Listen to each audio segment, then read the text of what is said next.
오늘 저녁은 한 장의 그림으로 오늘의 말씀의 문을 열고자 합니다. 그림을 보여주시겠습니까? 노르웨이 화가 뭉크가 그린 절규라는 그림입니다. 우리가 너무나도 잘 알고 있는 그림입니다. 핏빛으로 물든 하늘 아래 한 사람이 두 손으로 얼굴을 감싸고 비명을 지르고 있는 그림입니다. 뭉크는 훗날 이날을 이와 같이 회상을 했습니다. 친구들과 해직역 길을 걷고 있는데 갑자기 하늘이 핏빛으로 물들었고 말할 수 없는 불안이 자신을 덮쳐 그 자리에 얼어붙었다라고 그는 말을 했습니다. 그런데 제 마음에 오랫동안 남아있었던 그 한마디가 더 있습니다. 친구들은 아무렇지 않게 계속 걸어갔다라고 그는 이어서 말을 했습니다. 모두가 태연하게 걸어가는 그 길 위에서 자기 혼자만 멈춰서서 떨고 있었다라는 것입니다. 이 그림은 지금 100년이 지난 지금도 오늘날 우리 휴대폰에서 이모티콘까지 들어와서 가장 많이 소비가 되고 있는 이모티콘 중에 하나입니다. 이 시대가 바로 그 사나이의 얼굴에서 자기의 자신을 보기 때문에 많이 사용이 되고 있는 것 같습니다. 그렇다면 우리 성도 여러분의 삶은 과연 어떠십니까? 겉으로는 웃으며 하루를 살아내지만 마음 깊은 곳에서는 소리 없는 비명을 지르고 계시지 않으십니까? 자녀만 생각하면 나의 가슴이 또한 내려앉고 건강검진의 결과지 앞에서 또한 손이 떨리고 한밤중에 잠이 깨는 그 두려움들이 우리의 삶 가운데 늘 존재하고 있습니다. 그런데 믿음인 성도인 우리에게는 여기에 한 가지 더 깊은 고통이 또 있는 것을 보게 됩니다. 바로 두려워하는 우리 자기 자신을 정죄하는 고통인 것입니다. 은혜를 받고 나면 또한 신앙의 연륜이 쌓이게 되면 두려움이 사라질 줄 알았는데 믿음으로 계속 살아보니 그렇지 않은 것을 보게 됩니다. 하나님의 분명한 약속을 손에 쥔 다음에도 우리는 또다시 두려움 앞에 섭니다. 그리고 남몰래 늘 자책을 합니다. 내 믿음이 부족해서 이렇게 두려운 것은 아닌가 하고 우리는 늘 자책을 합니다. 오늘 본문은 바로 그런 우리에게 주시는 하나님의 말씀입니다. 오늘 본문을 보게 되면 두 사람이 나온 것을 보게 됩니다. 약속의 자녀를 품에 안은 아브라함과 죽어가는 자녀를 참아 볼 수 없어 화살 한바탕 거리만큼 떨어져 울고 있는 여종 하갈이 나옵니다. 처지가 있도록 다른데 두 사람에게는 한 가지의 공통점이 있는 것을 볼 수가 있습니다.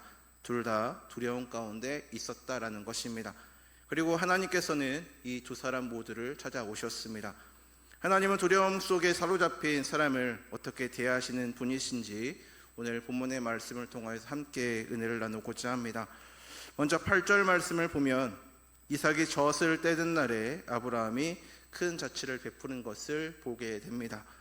유아 사망률이 높던 고대 근동에서 아이가 무사히 젖을 뗐다는 것은 죽음의 고비를 넘겼다라는 의미입니다. 100세에 얻은 약속의 아들 이삭이 건강하게 자라나기 시작한 그날, 아브라함은 평생에서 가장 행복한 날 중에 하루였을 것입니다. 그런데 바로 그 기쁨의 잔치상 가운데 문제가 생긴 것을 보게 됩니다. 9절 말씀을 보면 하갈의 아들 이스마엘이 이삭을 놀리고 있었습니다. 그런데 그것을 사라가 보게 되었습니다. 여기서 놀리다라고 번역된 히브리어는 메차핵이라고 발음을 하는데 이삭의 이름은 이츠학이라고 말을 합니다. 뿌리가 같은 단어에서 나왔습니다.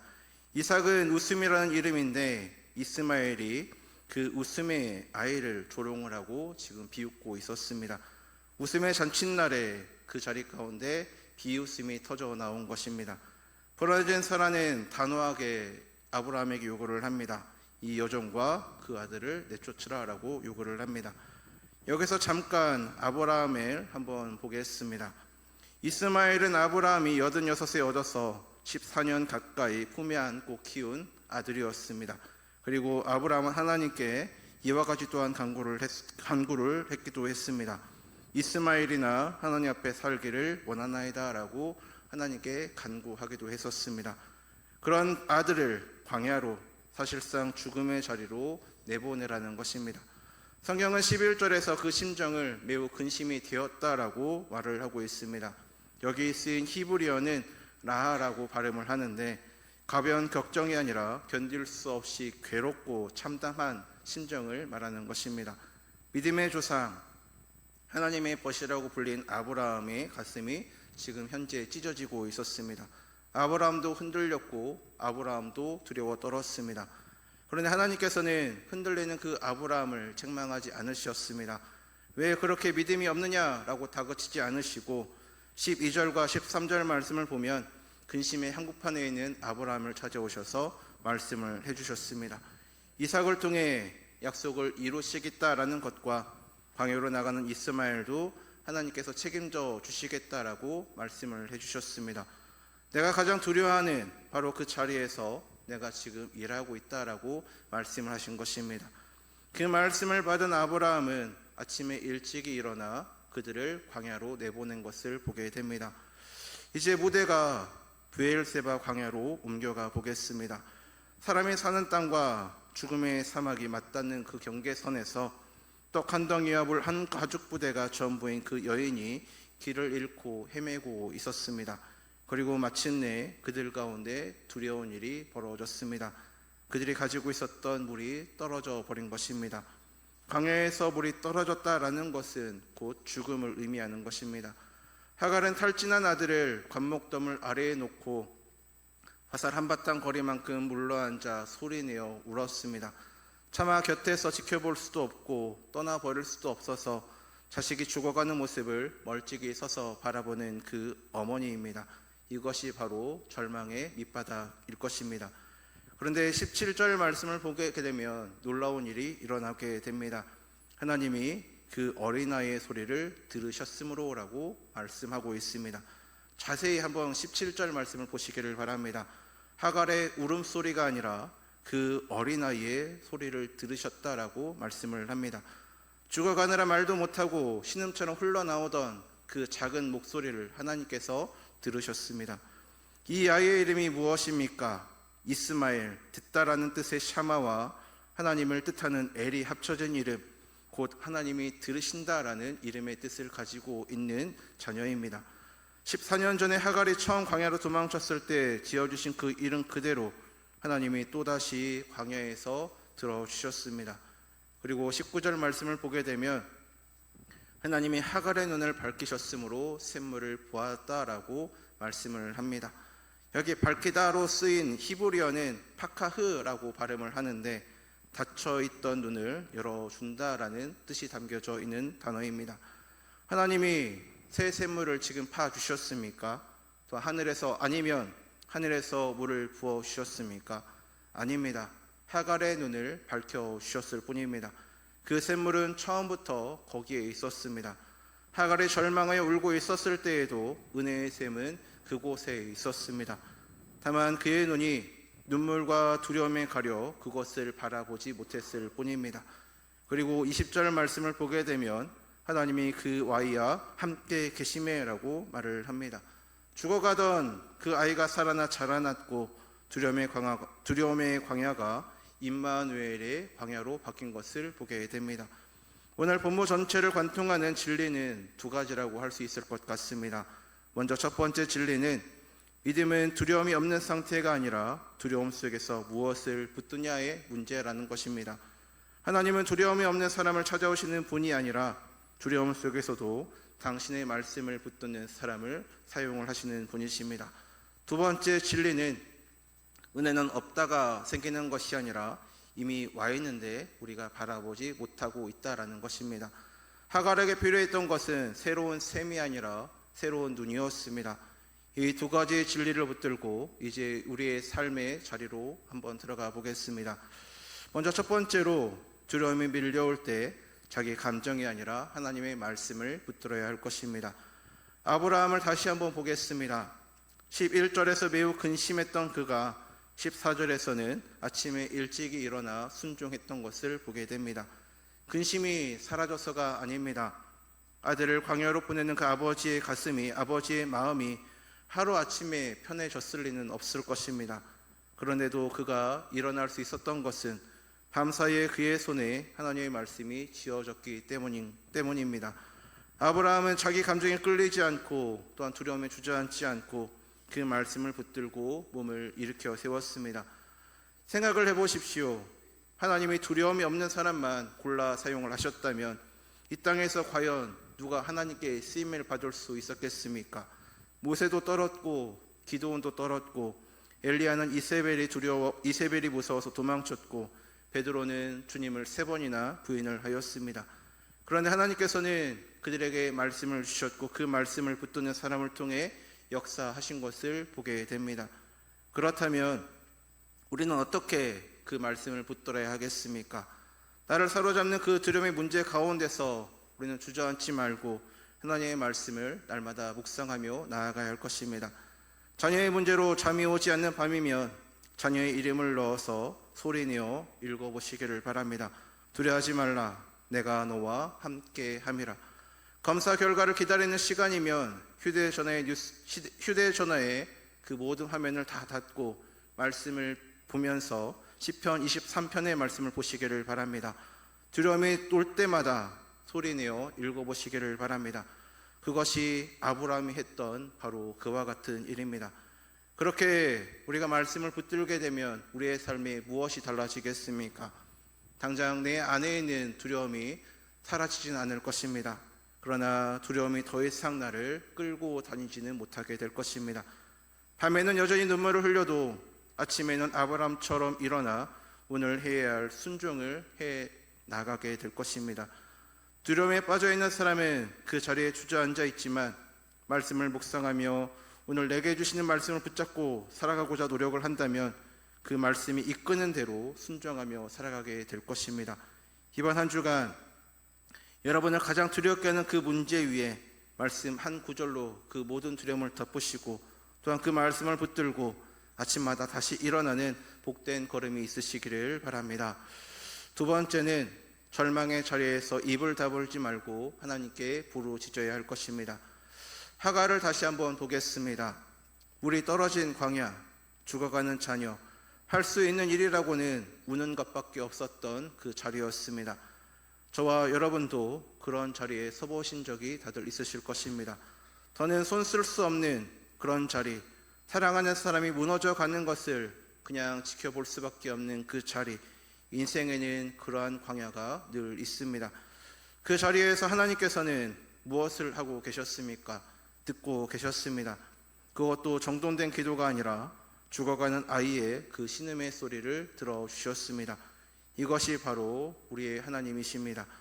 너무나 절망해서 말이 나오지 않을 때, 기도가 그저 신음과 눈물이 되어버릴 때에 하나님께서는 바로 그 소리도 들어주십니다.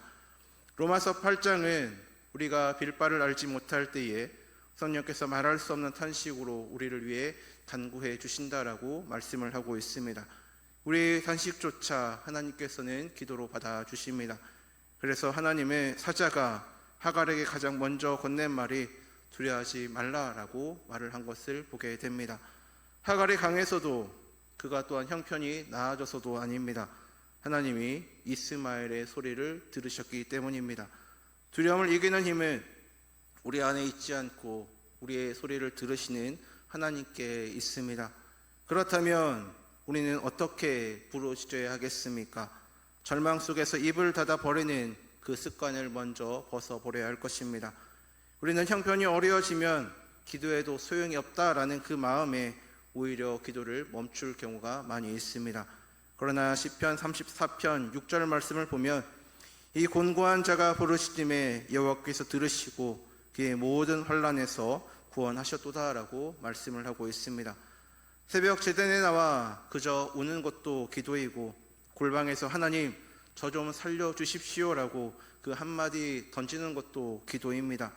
그리고 혼자 감당이 안 되거든 중보 기도의 자리에 또한 구역 모임의 자리에 여러분의 그 광야를 내려놓으시기를 바랍니다.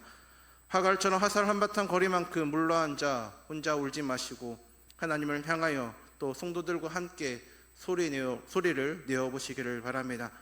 그렇게 부르짖으면 무엇이 달라지겠습니까? 부르짖는 사람은 절망 속에서도 무너지지 않습니다. 부르짖는다는 것 그 자체가 아직 들으시는 분이 계시다라는 믿음의 고백이 담겨져 있기 때문입니다.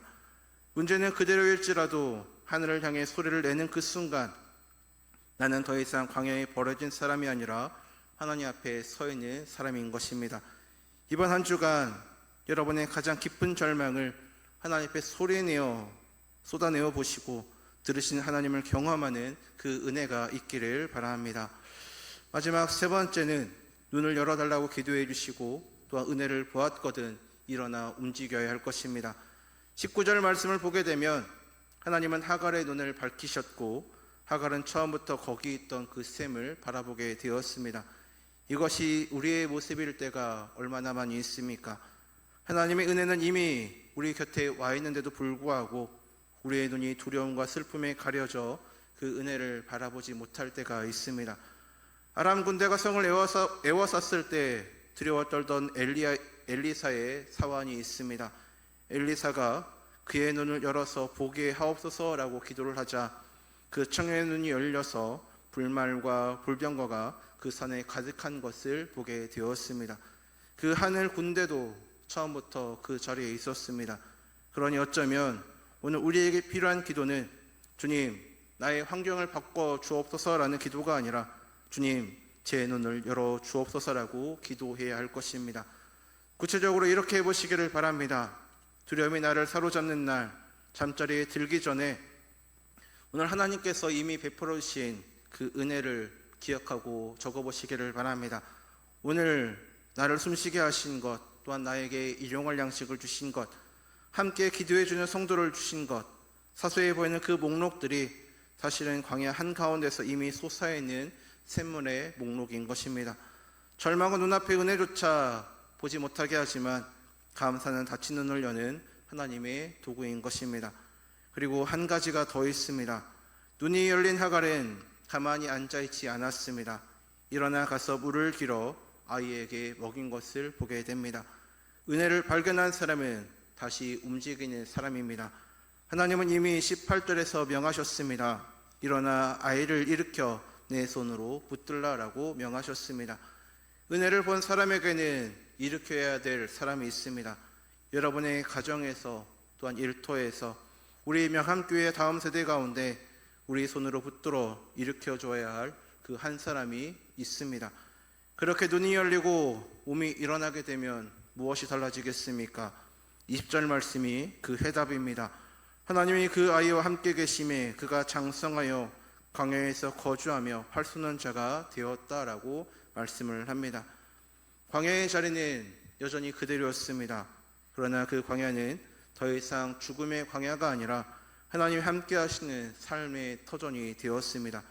이번 한 주간 날마다 눈을 열어달라고 기도하시고 이미 우리 곁에 와 있는 그 은혜의 샘을 발견하시고 그 은혜의 힘으로 다시 일어나 여러분에게 맡겨진 생명을 붙들어 일으키는 모든 성도님 되시기를 바랍니다. 성도 여러분, 이제 우리는 이 모든 말씀 앞에서 마침내 가르치는 그 한 분께 우리의 시선을 옮기고자 합니다. 우리는 우리의 삶을 살면서 왜 날마다 두려워합니까? 왜 또한 죽음이 무섭고 왜 버림받는 것이 두렵습니까? 성경은 그 뿌리를 우리에게 말해주고 있습니다. 그것은 바로 죄 때문입니다.